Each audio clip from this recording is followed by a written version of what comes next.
I think KD has to realize where he's at in this league. He's probably one of the most iconic players in our game today, and just because he's been so valuable in the free agent market for the last couple of years. But he has to take this criticism. If not, then we don't have anything to talk about. And he's definitely probably going to be the biggest free agent coming out this season, and no one knows where he's going. So, yeah, we're going to fish and troll and try to figure out where he's going. So I think, it's just part of our game. And guys like Brian wouldn't have a job unless he had these kind of speculations as to what a guy like this is going to do in the free agent. So this comes with the territory. So how would you handle being asked about free agency from the time for training camp all the way Tracy, up you know what? That's not actually true. Are you Pippen? He isn't getting asked about it every day. Are you Pippen? No, I'm not. He ain't Pippen, but he's pimping. But I don't think you're. I love this show so much because that exchange would happen nowhere else. Continue. I want Pip's opinion on this.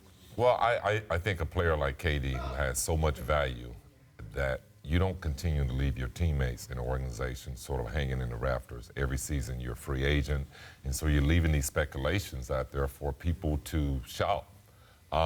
If he don't want those things and he want them to go away, in my eye, then you come out and you say something. You can say, I'm re-signing with the Warriors. Mm-hmm.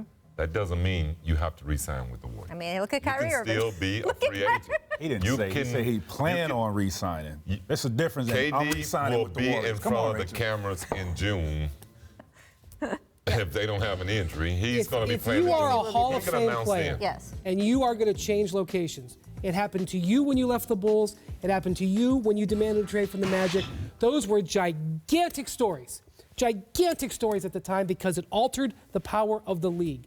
If you are going to be a star player and a Hall of Famer, and you want to change teams, this is going to come with the territory. You guys know that. Yep. It happened to you. Well, what I would say is that decisions have consequences, even if they're the right decision. Right? Absolutely. That's something to remember. Say it better. So it is absolutely fine for KD if it's the right decision for him to have given himself the room for this coming season to say, you know what, he could have signed a multi-year deal with the Warriors this past summer.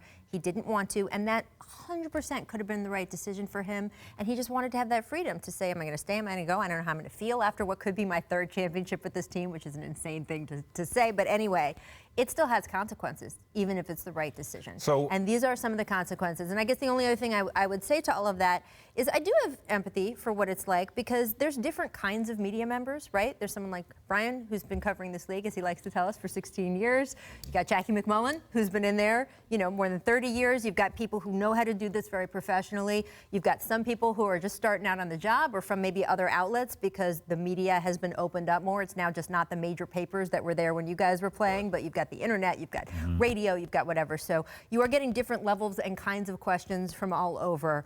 That being said, you have benefited from that multiple media market. There was a $24 million deal the league did with TNT. Oh, 24, yes. $24 billion deal that the league did with TNT and ESPN. And that is what led to the cap spike in 2016. And who benefited from that? Kevin Durant and the Golden State And that's why Warriors. when he says grow up, this is a grown-up discussion.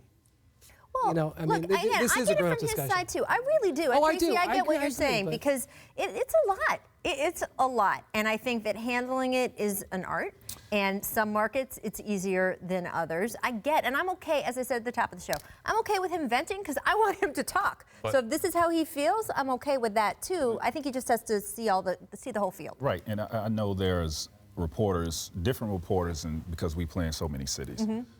I think once you address it, it should be shut down. Like, I'm going to address this once and finally. I don't want to hear it until after the season because we're trying to accomplish. It's not fair to my teammates, not fair to the organization, not fair to these fans. I'm going to address it, and I'm shutting it down. I'm going to walk around with a sign. I've already addressed this topic. I'm not talking about it. Well, look. What do you think Draymond was talking about when they got into the scuffle? It does affect his teammates. It does affect his team. What did you say? It's a realistic situation. So, I brought up the fact that LeBron James has been in this recently 3 times in the last, 6 years? Am I doing my math right on that?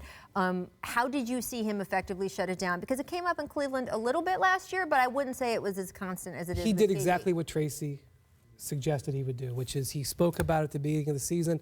He was on media day, frankly. He said, I'm holding court right now. Get your tape recorders out. Here we go. He said it, and he had the discipline for the most part. There were times where he would wiggle, but for the most part, he stuck to it. And what Tracy is saying is probably pretty good advice.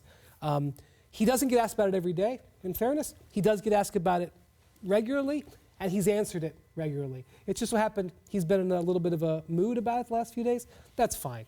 But it is something that is a realistic situation that happens in the league. LeBron never demanded a trade, never made it a huge distraction with his words. I mean, maybe occasionally for a day or two, but generally kept it out of it.